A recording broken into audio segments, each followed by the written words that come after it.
আপনি যদি আল্লাহকে প্রাধান্য না দেন, আল্লাহর কাজকে যদি আপনি প্রাধান্য না দেন, তাহলে আপনার সব কাজ আল্লাহ তাআলা পিছিয়ে দেবেন। যেমন ধরুন কোনো একটা অফিসে আপনি কাজ করেন, ওই অফিসের রুলস রেগুলেশন অনুসারে যদি আপনি না চলেন, তাহলে দেখবেন আপনার ফাইলটা সবার পেছনে, আচ্ছা ওর ফাইল পেছনে, ও ঠিক মতো চলেন, ওর ফাইলটা পেছনে।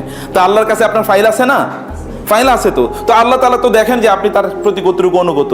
আপনি অনুগত না হলে আপনার ফাইল কিন্তু পেছনে পড়ে যাবে, সর্বদা পেছনে পড়তে থাকবে। আল্লাহকে প্রাধান্য দেন, আল্লাহকে সামনে নিয়ে আসেন এবং আল্লাহর কাজটাকে সামনে নিয়ে আসেন। নামাজকে না বলবেন না, সব কাজ না থাকতে পারে, সময় মতো আপনার দায়িত্ব হচ্ছে নামাজের জন্য সময়টা বের করে নেওয়া। এই সময় আমি নামাজ পড়বই, আপনি সব কাজগুলো সুন্দর করে গুছিয়ে নেন। বোনেরা, যে সিস্টার, আপনারা কখনো এটা মনে করবেন না যে ঠিক আছে আমার সব কাজ শেষ করে বাসায় গিয়ে তারপরে একসাথে নামাজ পড়বো। কোনো অবস্থা নামাজই হবে না। বাসায় গিয়ে সব একসাথে আপনি কখন নামাজ পড়বেন? অতএব নামাজটাকে আপনি প্রায়োরিটি দেন, নামাজকে আপনি আগে পড়ুন, বাসায় গিয়ে একসাথে পড়বেন এটা না। ব্রাদার্সদেরকে বলছি, কখনোই কথা বলবেন না যে আমার জামা কাপড় খারাপ। জামা কাপড় আবার মুসলমানের খারাপ হয় কেমনে? যা সেইভাবে নামাজ পড়বেন। মুসলমানের জামা কাপড় খারাপ হতে পারে না। আপনি সবসময় কনসাস থাকতে হবে, কনসার্ন থাকতে হবে, উদ্বিগ্ন থাকতে হবে যে আমাকে তো নামাজ পড়তে হবে।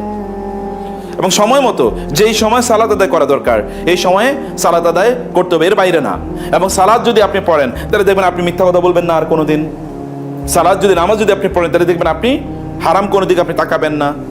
সালাত যদি আপনি পড়েন তাহলে দেখবেন মনে খারাপ, কেবল অমুকের বিরুদ্ধে তমকের বিরুদ্ধে কথা বলে, এগুলো তখন আপনি বলবেন না। গীবত করা, যেমন প্রতিষ্ঠানে কি হয়, প্রতিষ্ঠানে সবচেয়ে বড় প্রবলেম হয় গীবত করা, অমুকের বিরুদ্ধে তমকে, তমকের বিরুদ্ধে তমকে, অথবা প্রাতিষ্ঠানিক বিভিন্ন ইস্যুতে তারা কেবল বিভিন্ন ধরনের কথাবার্তা বলতে থাকে। এগুলো বললে আপনার তখন ইমানের লেভেলটা কমে যাবে, তখন সালাতে নামাজে আপনি স্বাদ পাবেন না, তখন দেখবেন সব কিছু এলোমেলো হয়ে যাচ্ছে। কথাবার্তা যত কম বলা, আল্লাহ সুবহানাহু ওয়া তাআলার আল্লাহর ইবাদত করা, এর মধ্যে আপনারা যেমন সিস্টাররা, ব্রাদার্সরা আপনারা আছেন, কারণ আপনারা যে কাজটা করেন মনে মনে কি আপনার মুখ দিয়ে কি আপনি কোনো কাজ করেন? কাজ করেন কি দিয়ে?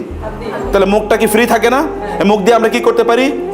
জিকিরটা করতে পারি, সুবহানাল্লাহ, আলহামদুলিল্লাহ, আল্লাহু আকবার, লা ইলাহা ইল্লাল্লাহ। এগুলোকে হ্যাবিট বানান না, সবসময় পড়তে থাকেন, সবসময় পড়তে থাকুন। একটা সময় এমন হোক যে আপনি না চাইলেও আপনার মুখ দিয়ে কি চলে আসতেছে? সুবহানাল্লাহ পড়ে আসতেছে। আপনি চান না, কিন্তু তারপর দেখেন হঠাৎ করে আপনার মনে হলো আপনি সুবহানাল্লাহ পড়তেছেন। যেমন আপনি যদি কোনো বিপদ থাকে তাহলে বেশি বেশি দুরূদ পড়বেন, আল্লাহুম্মা সাল্লি আলা মুহাম্মাদ, আল্লাহুম্মা বারিক আলা মুহাম্মাদ। এই দুরূদটা পারেন আপনারা? দুরূদটা পড়বেন। যখনই দুরূদ পড়বেন, দুরূদ পড়ে দেখবেন আপনার বিপদ দূর হয়ে গেছে। যতই দুরূদ পড়বেন, দুরূদ পড়লে কি হয়ে যায়? বিপদ দূর হয়ে যায়। আমার ব্যক্তিগত জীবনে হাজার হাজার প্রবলেম সমাধান হয়ে গেছে দুরূদের কারণে। দুরূদ পড়ছে, সমস্যার সমাধান হয়ে গেছে। দুরূদ পড়া শেষ, সমস্যাও কি শেষ, সমাধান হয়ে গেছে। দুরূদ পড়া, আল্লাহুম্মা সাল্লি আলা অথবা সাল্লাল্লাহু আলাইহি ওয়াসাল্লাম, ছোটটাই পড়েন। এভাবে পড়তেই থাকুন, পড়তেই থাকুন, জিকির করতেই থাকুন, জিকির করতেই থাকুন। এই পরিবেশে যদি আমরা আমাদের সময়টাকে যদি আমরা কাটাতে পারি, আমি এই চারটা নসিহাই কেবলমাত্র বললাম, যদি এই পরিবেশটা আল্লাহ সুবহানাহু ওয়া তাআলাকে প্রাধান্য দিতে হবে, নামাজকে না বলবেন না, এবং আল্লাহ তাআলার কথাগুলোকে সামনে রাখুন, আল্লাহর জিকিরটা করুন, আল্লাহ সুবহানাহু ওয়া তাআলাকে বলুন, মাঝে মাঝে বলেন। আচ্ছা আপনারা বলতে পারেন না, বোনেরা যারা আছেন, আল্লাহ তুমি আমার পরিবারটাকে জান্নাতি পরিবার বানায়ো, এটা বলতে পারেন না আপনারা? আচ্ছা আল্লাহ কি চাইলে এটা করতে পারেন না? পারেন কিনা? আপনার স্বামী ধরেন বদমেজাজি, আল্লাহ সুবহানাহু ওয়া তাআলা আপনি বলতে পারেন, আল্লাহ আমার স্বামীটা বদমেজাজি, তুমি তার মেজাজটা ভালো করে দাও, এটা বলতে পারি না আমরা? এটা যদি আপনি বলেন, এটা কবুল হয়ে গেলে তো আর পরের দিন থেকে আর ঝগড়া নেই।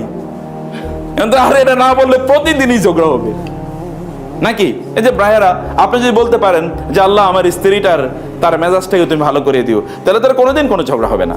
এটা তো আমরা বলতে পারি আমরা চাইলে। এরকম দোয়া আরো কত কিছু আছে। মায়ের জন্য দোয়া করেন, বাবার জন্য দোয়া করেন। আপনাদের বাবা মার জন্য আপনার দোয়া না করলে আপনাদের সন্তানরা আপনাদের জন্য কোনোদিন দোয়া করবে না, ওরা দোয়া শিখবেই না। বাসা থেকে টেলিভিশনের লাইন কাইটে দেবেন, কার কার টেলিভিশনের লাইন আছে আমি জানি না, লাইন কেটে দেবেন, টেলিভিশন দেখবেন না, বন্ধ। দেখার কোনো দরকার আছে আপনার? আচ্ছা সিরিয়াল দেখা, যেমন বোনদের কিন্তু এটা একটা সমস্যা আছে, সিরিয়াল না দেখলে ঘুম হয় না রাতে, অথবা পেটের ভাত হজম হয় না। আলহামদুলিল্লাহ, মাশাআল্লাহ, মাশাআল্লাহ, মাশাআল্লাহ, মাশাআল্লাহ, আলহামদুলিল্লাহ। এগুলো দেখা বন্ধ, একেবারে বন্ধ। এটাকে হারাম করে দেন যে আমি এগুলো দেখবো না। অধিকাংশ পরিবারে সিরিয়ালের কারণে অধিকাংশ পরিবারগুলো ধ্বংস হয়ে যাচ্ছে, শুধু সিরিয়াল দেখা। সিরিয়ালে দেখে কি, সিরিয়ালগুলোতে দেখাই তো স্বামী স্ত্রীর মারামারি, ঝগড়া বিবাদ, অথবা ওখান থেকে ঝগড়া শিখে, এর ছাড়া আর কিচ্ছু শিখে না। এগুলোকে নো। আমি অনেক সিস্টার দেখেছি, তারা হিজাবি, নামাজ পড়ে, কোরআন পড়ে, তারপরে সিরিয়াল দেখে আর স্বামীর সাথে সারাদিন ঝগড়া বিবাদ, পোলাপানের সাথে ঝগড়া বিবাদ, শ্বশুর শাশুড়ি অথবা শাশুড়ি এবং বউ শাশুড়ির ঝগড়া বিবাদ, মারামারি, এগুলো লাগা থাকে। এগুলো কইরেন না। কোনো পরিবারে যদি ঝগড়া থাকে, ওই পরিবার থেকে বরকত আল্লাহ তাআলা কি করেন? তুলে নিয়ে যান, একেবারে উঠে নিয়ে যান। এবং আপনি দেখবেন বাসায় আজকে, অফিসে এসে আজকে মন খারাপ, কোনো কাজ করতে মনে চায় না। কারণ কি? কারণ বাসায় আজকে ঝগড়া হয়েছে, এরকম কোনো কাজ হয় না। সব জায়গায় দেখবেন এলোমেলো হয়ে যাচ্ছে। আল্লাহ তাআলার ইবাদত করা, ঘরটাকে আল্লাহ তাআলার ইবাদতের জায়গায় পরিণত করা। আপনি যেখানে আছেন আপনার কাজটাও কিন্তু ইবাদত হতে পারে, জানেন? এই যে আপনি যে কাজটা করছেন, চাকরি করছেন, চাকরি কি ইবাদত হতে পারে না? চাকরি কিন্তু নামাজের মতো আপনি সওয়াব পেতে পারেন। কখন? যদি আপনার যা দায়িত্ব আছে দায়িত্ব যদি আপনি ঠিকমতো পালন করেন। আপনার ইনকামও কিন্তু, চুরি করলে কিন্তু ইনকাম কেবল হারাম হয় না। যেই কাজটা আমি করতে দায়িত্বশীল বা যেই কাজটার জন্য আমাকে অ্যাপয়েন্টমেন্ট দেওয়া হয়েছে, ওই কাজটা সময় মতো যথাযথভাবে না করে যদি আমি কোনো টাকা ইনকাম করি, তাহলে ওই কাজটা কি, তাহলে ওই ইনকামটা কি আমাকে জানাবে কি হবে? হারাম হবে। বুঝেন না কথা? আবার বলি, যেই কাজটা আমার করার কথা, যে কাজের বিপরীতে আমি টাকা নিচ্ছি, ওই কাজটা যদি আমি ঠিক মতো না করি, তাহলে আমার ইনকামটা কি হবে? হারাম হবে। এটাও চুরির মতোই হারাম, এর ওই ডাকাতির মতোই হারাম, এটা হচ্ছে মদ বেচার মতোই হারাম, একই রকম হারাম। এই যে হারাম, হারাম ইনকাম করলে ইবাদত কবুল হয় না, পোলাপাইন ঠিক মতো কথা শুনে না, স্বামী স্ত্রীর সাথে সম্পর্ক থাকে না, ভাই বোন বাবা মার সাথে সম্পর্ক থাকে না, সব এলোমেলো হয়ে যায় যদি ইনকামটা হারাম হয়। ইনকামটাকে হালাল বানানোর জন্য কর্মক্ষেত্রে কি আমাদেরকে খুবই দায়িত্বশীলের সাথে আচরণ করা দরকার। যখনই কোনো মানুষের কোনো বিপদ দেখবেন, যদি সেই বিপদে আপনি এগিয়ে যান মানুষকে সাহায্য করার জন্য, তাহলে আপনার বিপদে কে এগিয়ে আসবে বলেন তো? আল্লাহ এগিয়ে আসবে। কে এগিয়ে আসবে? আল্লাহ এগিয়ে আসা কি সাধারণ কথা হইল? আপনি বলেন তো, ফেরাউনের কি টাকা পয়সার অভাব ছিল, ক্ষমতার অভাব ছিল? কিন্তু ফেরাউনকে কি আল্লাহ তাআলা এগিয়ে এসেছেন তাকে সাহায্য করার জন্য? যখন সমুদ্রে নিমজ্জিত হয়ে মারা যান, তখন কি কেউ তাকে সাহায্য করেছে? কেউ করে নাই। না আল্লাহ, না আল্লাহর পক্ষ থেকে নিয়োজিত ফেরেশতারা, কেউ সাহায্য করে নাই। এবং নমরুদ যখন সে বাউদা, মশা অথবা মাছির মাধ্যমে যখন সে মারা গিয়েছিল, বলা হয়, ইতিহাসে বলা হয়েছে, তখন কে তাকে সাহায্য করেছে? সাধারণ একটা জিনিস, কিন্তু কেউ তাকে সাহায্য করে নাই। আবার যখন আহজাব, রাসূলের বিরুদ্ধে বিশাল একটা বাহিনী এসেছিল যুদ্ধ করার জন্য, একটা বাতাস এসে ওদেরকে শেষ করে দিয়েছে। বাতাসে ওদের সব কিছু, প্রায় 10,000 লোক লন্ডভন্ড হয়ে গেছে, কেউ তাদেরকে বাঁচায় নাই। কিন্তু আবার দেখেছেন, ওই যে আপনারা সূরাতুল কাহাফ জানেন, জুমাবারে যে সূরাটি পড়তে হয়, ওই সূরাতে দুটো বাচ্চা, ইয়াতিম বাচ্চার কথা বলা হয়েছে। ওই ইয়াতিম বাচ্চাদের ঘরটা প্রায় ভেঙে যাচ্ছিল। আল্লাহ সুবহানাহু ওয়া তাআলা কি করেছেন? দুইজন নবীকে পাঠাইছেন, একজনের নাম মূসা, আরেকজনের নাম কি? খিজির। আরেকজনের নাম কি? খিজির। এই দুইজনকে পাঠাইছেন ওর ঘরটা বানিয়ে দেওয়ার জন্য। কাদের ঘর? ইয়াতিম বাচ্চাদের। ইয়াতিম মানে কিন্তু ইয়াতিমই, বাবাও নাই মাও নাই, দুজনেই মারা গেছে। এইরকম ইয়াতিম বাচ্চাদেরকে সাহায্য করার জন্য আল্লাহ কাকে পাঠাইছেন? দুজন, একজন নবী আর একজন নবীর মতোই, অথবা দুজনই নবী। এই দুজনকে পাঠাইছেন আল্লাহ সুবহানাহু ওয়া তাআলা। কারণ কি জানেন? কারণ তাদের বাবা মা ভালো ছিলেন এবং তারা মানুষের সাহায্য করতেন, হেল্প করতেন। এই কারণে আপনি যদি কোনো হেল্প করেন, সাপোর্ট করেন, এই সাপোর্টে কারো একজনের বিপদ আছে, সেটা যাই হোক না কেন, যেমন আপনার কোনো একটা কোনো স্টুডেন্টের কথা বলছি, কোনো একজন শিক্ষার্থী, ছেলে হোক মেয়ে হোক, তার কোনো একটা কাজে আপনি একটু সাহায্য করলেন তাকে, আপনি মনে করেন কোনো, আচ্ছা এখন কেউ দেখতেছেন, আচ্ছা এখন আর কিছু করবো না, এখন শুয়ে থাকলাম বয়ে থাকলাম, আমার কাজটা আমি করবো না, আপনি একটু এগিয়ে দিলেন, আপনার তাতে কিছুই ক্ষতি হবে না। কিন্তু এই যে আপনি তাকে এগিয়ে দিলেন, অথবা ধরেন অন্য কোনো কলিগ, তার কোনো একটা বিপদ, অথবা কোনো একজন অন্য কোনো স্টাফ, অথবা অন্য কোনো টিচার, যেই হোক না কেন, অথবা অন্য কোনো মানুষ, সাধারণ একজন মানুষ, একটু রাস্তাটা ধরেন আপনি তাকে দিয়ে পার করিয়ে দিলেন, অথবা তার একটু ব্যাগটা আপনি একটু হাতে তুলে নিলেন, অথবা আপনি তাকে একটু হাত ধরে ক্লাসরুমে নিয়ে গেলেন, অথবা ক্লাসরুম থেকে একটু সিটে একটু হাত ধরে তাকে নামালেন, বললেন এই দুষ্টুমি করো না, বা লাফালাফি করো না, পড়ে যাবে, দৌড়াদৌড়ি করো না। এই যে এতটুকু আপনি তাকে হেল্প দিলেন, হেল্প করলেন, এই হেল্পের কারণে আল্লাহ সুবহানাহু ওয়া তাআলা আপনাকে হেল্প করবেন। দুইভাবে হেল্প করবেন, আপনার ব্যক্তিগত কাজগুলো আল্লাহ সহজ করে দেবেন। আর দুই নম্বর, আমাদের বাচ্চা আছে না, আছে কি না? আপনাদের বাচ্চা নাই? আমাদের বাচ্চাগুলো তো আরেকজনের কাছে থাকে না? মনে রাখবেন, আপনি যদি অন্য কোনো কারো বাচ্চার যদি আপনি টেক কেয়ার করেন, তাহলে আল্লাহ সুবহানাহু ওয়া তাআলা আপনার বাচ্চার কি করবেন? টেক কেয়ার করবেন। কিভাবে জানেন? আপনি যে আরেকজনের জন্য করছেন না, এই কারণে আল্লাহ সুবহানাহু ওয়া তাআলা অন্য আরেকটা লোকের মনটাকে আপনার বাচ্চার পক্ষে দিয়ে দেবেন, যে যেহেতু এই লোকটি অথবা এই মানুষটি যেহেতু অন্যের বাচ্চাদের সাপোর্ট করেছে, অতএব তার বাচ্চাগুলোর জন্য সাপোর্ট করে আরেকজনের মনটাকে আল্লাহ তাআলা ওইরকম তৈরি করে দেবেন। এটা তিনি করতে পারেন না? আপনাদের কথা নাই কেন? করতে পারেন কি না? করতে পারেন। এটাকে ভালো করে শুনুন, ঘুম আসতেছে নাকি? আচ্ছা, এটা রাসূলুল্লাহ সাল্লাল্লাহু আলাইহি ওয়াসাল্লাম বললেন। রাসূলুল্লাহ সাল্লাল্লাহু আলাইহি ওয়াসাল্লাম বলেন, ওয়াতুইমুত তাআম, তোমরা খাবার খাবে। যে বোনদেরকে বলি, যেমন পাশের বাসায় যে ভাবি আছে না কেন বা বোন আছে, আপনাদের কাছে কিছু একটু চাইতে এসে একটু দেন না, একটু সামান্য দিয়েন। যখন ধরেন গোশত রান্না করেছেন, একটু ঝোল বেশি দিয়ে তাকে একটু হালকা ঝোল, এক টুকরো মাংস, একটু ছোট আলু, একটু ঝোল দিয়ে দিন। এতে কি হবে? আল্লাহ তাআলা আপনার খাবারের মধ্যে বরকত দেবেন। আল্লাহ কি চাইলে বরকত দিতে পারেন না? তার এই ক্ষমতা আছে কিনা? ক্ষমতা আছে। আপনি যখন ফল কিনে নিয়ে গেছেন, আপনি একটু খান, তাকে একটু দেন না, যদি সম্ভব হয়। একেবারে তো না দিতে পারলে নাই, কিন্তু একটু দেওয়ার চেষ্টা করুন, যতটুকুই হোক না কেন। এভাবে আপনি ধরেন আপনার খাবার নিয়ে এসেন দুপুরে, একটা এক্সাম্পল বলছি, তো পাশের যে আপা আছে সে বা বোন আছে, তার হয়তো বা কি তিনি খাবার নিয়ে আসেন না আজকে, আপনি আজকে খাবার নিয়ে এসেন, অর্ধেক অর্ধেক খাইলে কি আপনি মরে যাবেন? বুঝেন এই কথা? অর্ধেক খাইলে মরে যাবেন? অর্ধেক খাইলে আপনি মরে যাবেন না তো, বরং মানুষ খায়াই মরে, না খায়া কোনো মানুষ মরে না। না খাইলে কারো কোনো রোগ হয় না, খাইলেই বরং রোগ হয়। গিয়ে দেখেন যারাই বেশি খাইছে তাদেরই রোগ হয়েছে, যারা কম খাইছে তাদের কারো রোগ হয় না, বরং এখন ডাক্তাররা বলে কম খাইতে। আর এই কম খাওয়ার কথা রাসূল সাল্লাল্লাহু আলাইহি ওয়াসাল্লাম 1500 বছর আগে বলে গেছেন, তোমরা কম খাইবা, পেটটারে 3 ভাগ করো, 1 ভাগ খাদ্য দিয়ে পূর্ণ করো, আরেক ভাগ কি পানি দিয়ে, আরেক ভাগ কি খালি রাখো, তাই না? 1500 বছর আগে বলছেন। এখন ডাক্তাররা বলে কম খাইও, তাহলে তুমি স্লিম থাকতে পারবা, হেলদি থাকতে পারবা। একটু খাবারটা অন্যের সাথে একটু শেয়ার করে নিন, একটু খাবার দিন একটু, এবং তাইলে কি হবে, আল্লাহ তাআলা আপনার জন্য খাবারের ব্যাপক পরিমাণ ব্যবস্থা করে দেবেন। এক ব্যক্তি কি করলেন, তিনি একজনের গল্প আপনাদেরকে বলছি, যে তিনি এমন যে তার যা ছিল তা তিনি পুরোটাই, তিনি হয়তো বা রাস্তা দিয়ে যাচ্ছিলেন, তার পকেটে কি যা ছিল এগুলো সব তিনি হয়তো একজন গরিবকে দিয়ে গিয়েছেন। এখন তার বাসায় গিয়ে কি খাবেন তিনি ভাবতেছেন, এবং আজকে ওয়াইফ কি বলবে, তুমি কোনো খাবার আনো নাই, বাচ্চারা কি খাবে, আজকে যা ছিল তার পকেটে সব তিনি একজন গরিবকে দিয়ে গেছেন। এগুলো দিয়ে খাবার তার কেনার কথা ছিল, কিন্তু বাসায় গিয়ে দেখে তার স্ত্রী খুবই আজকে আনন্দিত। এই যে আপারা আছেন বুঝবেন, স্বামীরে বলছেন মাছ নিয়ে আসো, কিছু না নিয়ে বাসায় গেলে বাসায় ঢুকতে দেয় নাকি? বলে আজকে তোমার বাসায় ঢুকা হবে না, বাজার কই? আগে তো হাতের দিকে, এই বাজার কই, আগে হাতের দিকে তাকানো হয়, তাই না? আপনার ভাইয়েরও তো বাসায় গিয়ে আগে দেখে রান্না করে, অথবা ডাইনিং টেবিলে খাবার কই, তাই না? এটা তো মেজাজ খারাপ হয়ে যায় তখন। তো এখন দেখেন, তিনি গিয়ে দেখেন বাসায় ওনার ওয়াইফ খুবই আনন্দিত, খুবই আনন্দিত। কি ব্যাপার, এত আনন্দ কেন আজকে? মনে হয় ঝড়ের আগে কি সবসময় থমথমে থাকে না, মনে আজকে ঝড় বইবে কিছুক্ষণ পরে, কিন্তু তারপরে দেখে তার ওয়াইফ খুবই আনন্দিত, আসো বসো, তাকে খুবই ইয়ে করছে, আদর আপ্যায়ন করছে। বলে কি ব্যাপার, কোনো খারাপ কিছু আছে নাকি সামনে? বলে না। কেন, এই কথা কেন বলছো? বলে না, ওই যে তুমি যে বলছো কিছু আনতে, ওটা তো আনতে পারলাম না। বলে তাতে কি, ওই যে তোমার ওই বন্ধু, উনি তো এসে আজকে অনেক খাবার দিয়ে গেছে, এগুলো সব ভর্তি খাবার বাসায় আজকে। তো বলে কোন বন্ধু? বলে আমারও তো। বললো তোমারই তো বন্ধু, আমি তো চিনি না। বললো যে তোমার বন্ধু বলে দিয়ে গেছে আমাদেরকে বাসায় এগুলো খাবার, আমি তো চিনি না। বললো তোমার বন্ধু। তিনি বুঝলেন এটা আসলে কে পাঠাইছে, এটা আল্লাহ তাআলা পাঠাইছে। ওই যে ওর জন্য একটু হেল্প করছে, এই কারণে আল্লাহ সুবহানাহু ওয়া তাআলা পাঠিয়ে দিয়েছেন। আল্লাহ কি এটা করতে পারেন না? আল্লাহর ফেরেশতা নাই? সব আছে তো তিনি।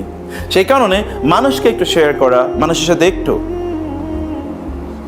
আপনাদের যা আছে তাই একটু তার সাপোর্টে একটু দেয়া, এবং ধরুন এই শিশুরা আছে, ওরা হয়তো খেতে পারছে না, তাদেরকে একটু এগিয়ে দেয়া, এটা কিন্তু বিশাল বড় কাজ। আল্লাহু ফি আউনিল আবদি মা কানাল আবদু ফি আউনি আখিহি। বিশেষ করে শিশুদেরকে সাহায্য করলে যে আল্লাহ কি খুশি হন, কারণ শিশুদের কোনো কি নাই, তাদের তো কোনো পাপ নাই, নিষ্পাপ এই বাচ্চাগুলো। এদের সাথে একটু উত্তম আচরণ করা, তাই আল্লাহ সুবহানাহু ওয়া তাআলা প্রচন্ড খুশি হন। রাসূলুল্লাহ সাল্লাল্লাহু আলাইহি ওয়াসাল্লাম 2 নম্বর কথা এটা বললেন, এবং 3 নম্বর তিনি কি বললেন জানেন? তিনি বললেন ওয়াসিলুল আরহাম, আত্মীয়তার সম্পর্ক রক্ষা করবে। কি করবে? আত্মীয়তার সম্পর্ক রক্ষা করবে। আপনি জানেন আমরা আমাদের রিজিক এবং আমাদের হায়াতের মধ্যে 2 কারণে বরকত হয়। রিজিক বাড়ে মানে রিজিক এবং হায়াতের মধ্যে একটা কারণে বারাকা হয়। কিসের মধ্যে? রিজিকের মধ্যে, মানে আয় ইনকামের মধ্যে, এবং আমাদের জীবনের মধ্যে, আমার যে জীবন আয়ুর মধ্যে একটা কারণে বরকত বাড়ে। সেটা কি জানেন? সেটা হচ্ছে আত্মীয়দের সাথে সম্পর্ক ভালো রাখা। আমার ব্যক্তিগত জীবনে আমার বোনদের সাথে আমার রিলেশন খুবই ভালো, এবং এই কারণে আল্লাহ সুবহানাহু ওয়া তাআলা আমাদের কোনোদিন কোনো শর্টেজ তৈরি করেন নাই, কোনোদিন না। কারণ আমার বাবা অনেক ছোটবেলায় মারা গেছে, ও বোনরা হচ্ছে বাবারও আদর পায় না। এই জন্য আমার মাকে বলতাম আপনি তাদের মা, আপনি তাদের বাবা। এবং এই যে বোনদের সাথে ভালো রিলেশন, ওদের কোনো সমস্যা হলে এগিয়ে যাই, আমি দৌড়ে যাই, এবং এই কারণে আল্লাহ প্রচুর পরিমাণ বরকত দেন। কোত্থেকে বরকত আসে আমি জানিও না, সামটাইমস আই ডোন্ট আন্ডারস্ট্যান্ড কেন এই বরকত কি কারণে হলো, কিন্তু আই নো যে it is only because of having good relation with the relatives. আত্মীয়দের সাথে ভালো সম্পর্ক রাখা, এই ভালো সম্পর্ক যত আপনি রাখবেন তত আপনার বরকত হবে। একদিকে বরকত কি, আপনার আয় ইনকামে আল্লাহ বরকত দেবেন, হাদিসে এসছে, কোরআনে এসছে। এবং 2 নম্বর কি জানেন? তা হলো আপনার রিজিক, আপনার আয়ুর মধ্যে বরকত হবে। আয়ুর মধ্যে বরকত মানে কি? আয়ু মানে হচ্ছে জীবনের মধ্যে বরকত। জীবনের মধ্যে বরকত মানে কি 100 বছর বেঁচে থাকা? না। এমন অনেক লোক দেখবেন 30-40 বছর বেঁচে ছিল, কিন্তু তারা এত পরিমাণ কাজ করছে যে কাজ সারা পৃথিবীর মানুষ অথবা ধরেন দেশের মানুষ বা এলাকার মানুষ উপকৃত হচ্ছে। আবার অনেক লোক আছে 100 বছর বেঁচে ছিল কিন্তু কিচ্ছু করতে পারে নাই, 100 বছরে একইভাবে তার জীবন গেছে। এরকম আছে না? আপনি যদি চান আপনার জীবনটা বরকতপূর্ণ হোক, তাইলে আপনি আত্মীয়দের সাথে ভালো সম্পর্ক রাখবেন। এবং আপনার আত্মীয় তো দুই ধরনের, একটা হচ্ছে আপনার আসলেই বায়োলজিক্যাল কারণে, ব্লাডের কারণে আপনার রিলেটিভ, আর হচ্ছে ওয়ার্ক প্লেসে আপনার রিলেটিভ। ওয়ার্ক প্লেসে এরকম এক ধরনের রিলেটিভ, এরাও তো আত্মীয়, আত্মার আত্মীয়, মোমেনরাও তো আমাদের আত্মীয়। এই ওয়ার্ক প্লেসে আপনি যেখানে কাজ করেন, এখানে যে সকল লোকের আছে তাদের সাথে যদি আপনি ভালো সম্পর্ক রাখতে পারেন, তাহলে আল্লাহ তাআলা আপনার দুই জায়গায় বরকত দেবেন। দুই জায়গায় আল্লাহ তাআলা আপনার জন্য বরকত দেবেন। আপনি তো জানেন না, কোনো একজন মানুষের সাথে আপনার ভালো সম্পর্কের কারণে তিনি যখন আল্লাহর কাছে দোয়া করেছেন, তখন তিনি আপনার জন্য দোয়া করেছেন, আল্লাহ আমার ওই বন্ধু, ওই বান্ধবী, তাকেও তুমি বরকত দিও। এই যে অন্যের পক্ষ থেকে দোয়া পাওয়া কিন্তু সাধারণ বিষয় না। এখন তো আমরা নিজেদের জন্যই দোয়া করি না। যদি আমি বলি আজকে ছাড়া আপনি গত সর্বশেষ কবে আল্লাহর কাছে দোয়া করছেন, আমি জানি না কয়জন হাত তুলে কবে বলতে পারবেন। আল্লাহর কাছে সর্বশেষ কবে দোয়া করছেন? দেখবেন আমরা দোয়া করতেই জানি না, অথবা দোয়া করতে পারিও না। আমরা দোয়া করতে না পারাটা এটা একটা ব্যর্থতা, আমরা দোয়া করতে পারি না। এই দোয়া করতে পারাটা বড় যোগ্যতা, আর অন্যের জন্য দোয়া করতে পারা তো অনেক বড় ইস্যু। এটা আল্লাহ তাআলা তখন অন্যের অন্তরটা আপনার জন্য উন্মুক্ত করে দেন যখন আপনি তার সাথে সম্পর্ক রাখেন। সম্পর্কটা ভালো করা প্রত্যেকের সাথে, এই সম্পর্ক ভালো করার ক্ষেত্রে জানেন দান সাদাকা করতে হয় আমাদের প্রত্যেকেরই, কিন্তু আমাদের হয়তো এত টাকা পয়সা নেই, আমরা দান করতে পারবো না। কিন্তু আপনি জানেন যে একটা সুন্দর কথাও কিন্তু দান করা। আপনি ধরেন 1000 টাকা কাউকে দিলেন, আর কাউকে দেখে একটু সুন্দর করে একটু কথা বললেন, এটাও কি দান করা সওয়াব পাবেন। আল কালিমাতুত তাইয়্যিবাতু সাদাকাতুন। কাউকে সুন্দর করে একটু কথা বললেন না, এটাও আপনি দান করা সওয়াব পাবেন। এবং কাউকে দেখে হাসি দিলেও কি হয় বলেন তো? কাউকে দেখে হাসি দিলেও কি হয়? কিসের সওয়াব? এটা সাদকা করা সওয়াব। মানে আপনি দান করলে কাউকে ধরেন 1000, 10,000, 1 লাখ টাকা দিলেন, 1 লাখ টাকা দিলে যে সওয়াব পাবেন, একটা হাসি দিলে ততটুকু সওয়াব পাবেন। এটা কে বলছেন? রাসূলুল্লাহ সাল্লাল্লাহু আলাইহি ওয়াসাল্লাম। তাবাসসুমুকা ফি ওয়াজহি আখিকা সাদাকাতুন। কোন মুসলমানকে দেখে একটু হেসে দিলে একটু হেসে দিলে কি হয়? এটা সাদাকার সওয়াব পায়। কেউ কেউ আছে দেখবেন চেহারাতে গত 1 বছরে কোনোদিন হাসি আসছে কিনা এটা পাওয়া যায় না। আরেক দল লোক আছে, তারা কেবল ক্যামেরার সামনে একটা হাসি দেয়, বুঝছেন না? এই ক্যামেরা ছবি তুলবে, একটু হাসো, এটা ছাড়া আর কোনোদিন হাসি দেয় না। হাসতে পারা, যে সকল লোকেরা বেশি হাসতে পারে তাদের অন্তরে কি থাকে না? তাদের অন্তরে কোনো কয়লা থাকে না, ময়লা থাকে না, অন্তরে কোনো জং থাকে না। হাসতে পারাটা বিশাল যোগ্যতা। এবং রাসূল সাল্লাল্লাহু আলাইহি ওয়াসাল্লাম কেমন ছিলেন জানেন আপনারা? রাসূল কানা দাহিকাম মুতাবাসসিমান। তার দিকে তাকাইলে মনে হতো লোকটা সবসময় হাসিই আছে। সুবহানাল্লাহ বলবেন না? সব সময় তাকাইলে মনে হতো তিনি সবসময় কি হেসেই আছেন। এবং সুলাইমান আলাইহিস সালামের কথা, নবীদের গল্প আল্লাহ তাআলা কোরআনে বলতে গিয়ে তিনি বলেছেন ফাতাবাসসামা দাহিকাম মিন কাওলিহা। সুলাইমান আলাইহিস সালাম হেসে দিলেন ওই পিপীলিকার কথা শুনে। বুঝতে পেরেছেন? হাসতে পারাটা এটা আমাদের অন্তরের সুস্থতার একটা প্রমাণ। হাসবেন, বাচ্চাদেরকে দেখে হাসবেন, অনেক কারণে আপনি হাসবেন। কারো যদি ধরেন একটু সুখ দেখেন, এটা দেখে হাসবেন। কারো সুখ দেখে যদি জ্বলে পড়ে যান, তাহলে কিন্তু আপনার সারাদিনে জ্বলার বহুত কারণ তৈরি হবে, তাই না? মানুষের তো সুখ থাকবেই, কিন্তু আপনি কেবল জ্বলতে থাকবেন। তাহলে কারো সুখ দেখে জ্বলিয়েন না। কারো সুখ দেখলে বরং কি একটু হাসি থাকবে, যাক আল্লাহ তাআলা ওরে ভালো রাখছে, আল্লাহ ওরে ভালো রাখুক, আমাদেরকেও ভালো রাখুক, তাই না? এরকম বলতে পারা এটা খুবই বড় একটা বিষয়। রাসূলুল্লাহ সাল্লাল্লাহু আলাইহি ওয়াসাল্লাম তিনি মানুষের আনন্দে আনন্দিত হতেন, মানুষের কষ্টে তিনি কষ্ট পেতেন। এই যোগ্যতাটা অর্জন করতে পারা এটা খুবই গুরুত্বপূর্ণ। এই জন্য বোনরা, আপনারা যেমন বোনদেরকে দেখে ভাইদেরকে দেখে আবার হাসেন না, তাহলে আবার আরেক বিপদ তৈরি হবে, বুঝলেন নাই? বোনদেরকে দেখে হাসবেন, বাচ্চাদেরকে দেখে একটু হাসি দেন না। তুমি কেমন আছো? এগুলো দেখবেন ইহুদি খ্রিস্টানরা করে। ইহুদি খ্রিস্টানদের স্কুলে গিয়ে দেখেন, এই যে একটা ছোট বাচ্চা আজকে ধরেন যেমন আপনাদেরকে বলি, যেমন একটা ছোট মেয়ে বাচ্চা স্কুলে এসে ওকে জড়িয়ে ধরলেন না, সমস্যা কি? দেখেন না ওর সাথে আপনার রেপোর্ট কি হয়। অনেক জায়গায় দেখবেন বাসা বাড়িতে কাজের মানুষ যারা আছে না, তাদের সাথে বাচ্চাদের সম্পর্ক ভালো থাকে ওই বাবা মার চেয়ে। কারণ যে কাজের মানুষরা তাদেরকে সাহায্য করে, একটু চুমু দেয়, একটু আদর করে, এটা তো দরকার। ছোট বাচ্চাদেরকে কিন্তু আদর করা উচিত। এই যে ব্রাদার্সরা, আপনারা ছেলেদেরকে, আপনার মেয়েদেরকে, আবার ছেলে মেয়ের আন্দাজে ধরার দরকার নাই, বুঝতে পারেন না? এটা করবেন না আবার, এটা জরুরি। এতে একটা রেপোর্ট বিল্ডিং হয়। এতে আপনি সত্যিকারের ভালোবাসা ট্রান্সমিট করলেন, ওরা শিখলো, আপনিও শিখলেন। এবং বিশ্বাস করুন, আবার বলি, আপনাদের বাচ্চাগুলো আছে না, যেমন আমাদের বাচ্চা, আমি বাচ্চাদেরকে কেন বেশি আদর করি, আমি আদর করি যেমন আমার বাচ্চাদেরকে অন্যরা আদর করে। বিশ্বাস করুন, আল্লাহর কসম, এটা আমি এই জন্য করি কারণ আমার বাচ্চাদেরকে যেন অন্যরা আদর করে, ওদের যেন অন্যরা টেক কেয়ার করে। এটা এই জন্য করছি কারণ রিসিপ্রোকাল, এটাকে ইংরেজিতে বলে। রিসিপ্রোকাল মানে হচ্ছে আমি যা করছি তাই আমার পরিবারে ফেরত যাবে।